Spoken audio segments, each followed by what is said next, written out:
China and U.S. pledge climate change commitment. This is a BBC News story. China and the U.S. are committed to working together with other countries to tackling climate change. They both agreed on further specific actions to reduce emissions. A joint statement on Sunday confirmed. The joint statement issued symbolically at a round table will relieve anyone concerned about the planet. It simply won't be possible to stabilize climate change unless the superpower super polluters pull much harder. A recent report said China, for instance, must close down 588 coal-fired power plants to meet its climate pledges.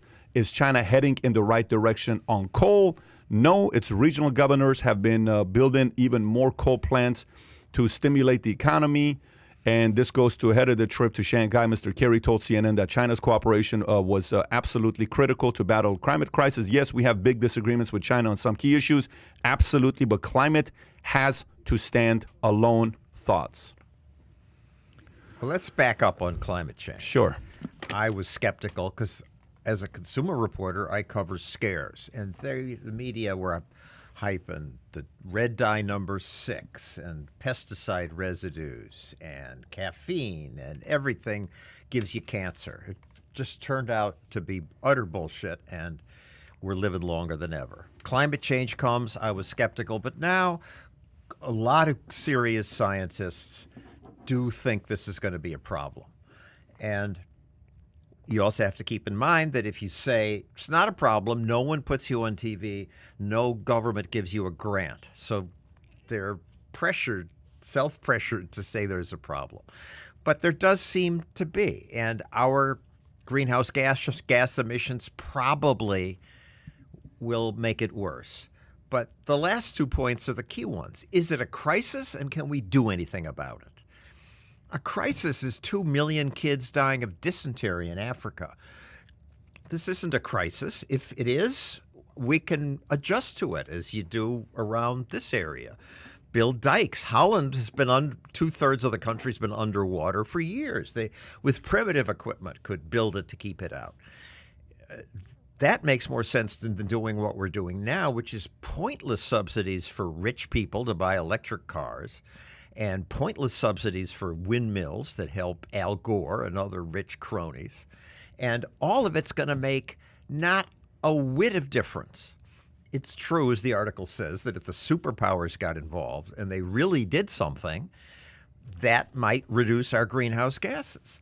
But will this happen? As he admits in the Paris Agreement, that Trump rightly scoffed at, China promised to keep doing what we're doing now. That's all they promised. The only country that agreed to cut anything was America.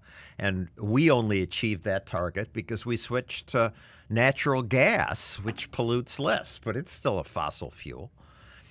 And China says it's going to stop building coal plants, but they haven't so far.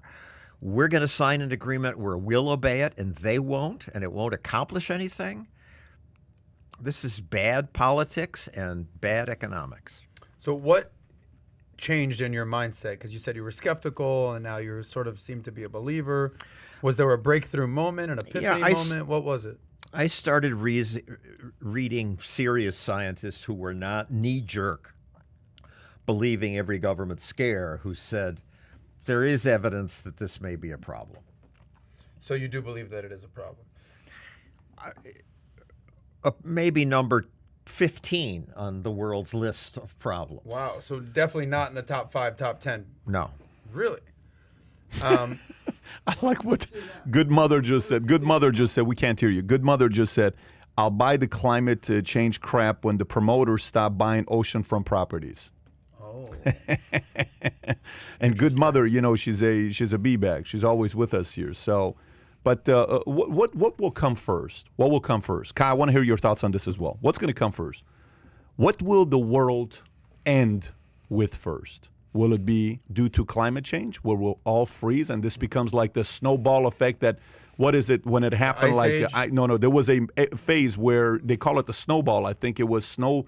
Once you pull it up, the whole globe froze. It was like an ice. It was frozen.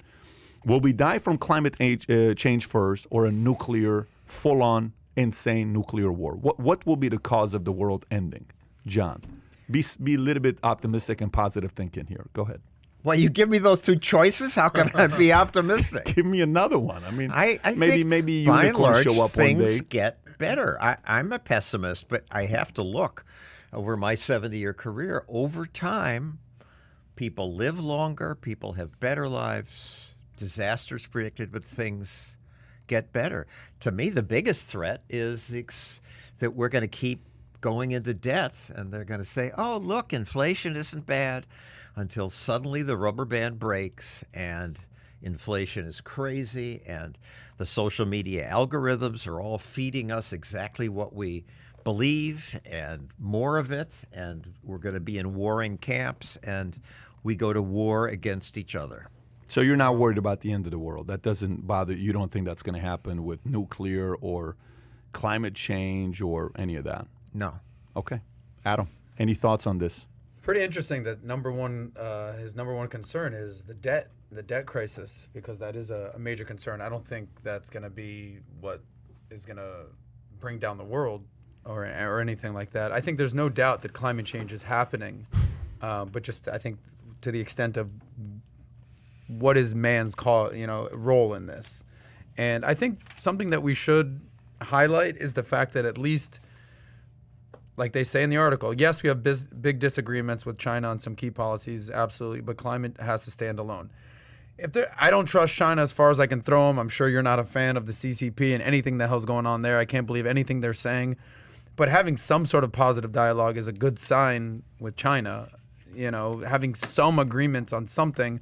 We can disagree on a lot of policies, but at least having some common ground. Stop it. Oh, my gosh, Adam, stop it. Oh, my goodness.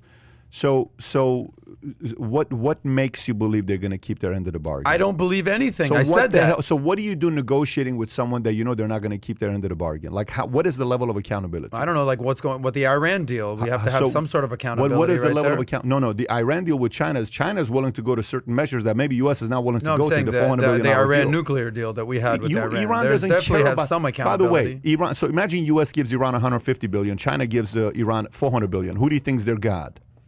China. So we shouldn't talk to them? I'm not saying not talk to them. I'm not saying don't talk to them. I'm talking, okay, so I'm glad you brought that up. Let's go through it. So here's how I see it. I'm just a basic entrepreneur having opinions about these kinds of things, but I may be wrong.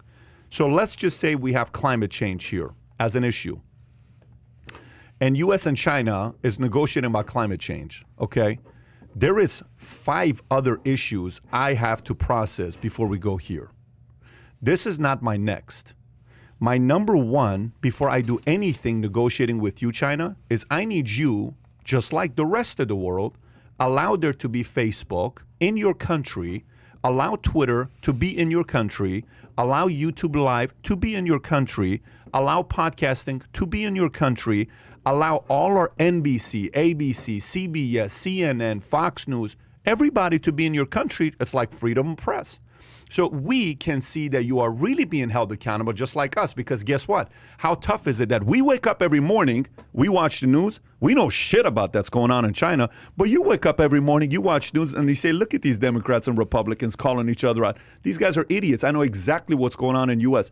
It's not fair competition. So before we decide to negotiate together, Mr. John representing China, I think we must first agree to have free press on your end, and then we will gladly do negotiation with you. What do you say?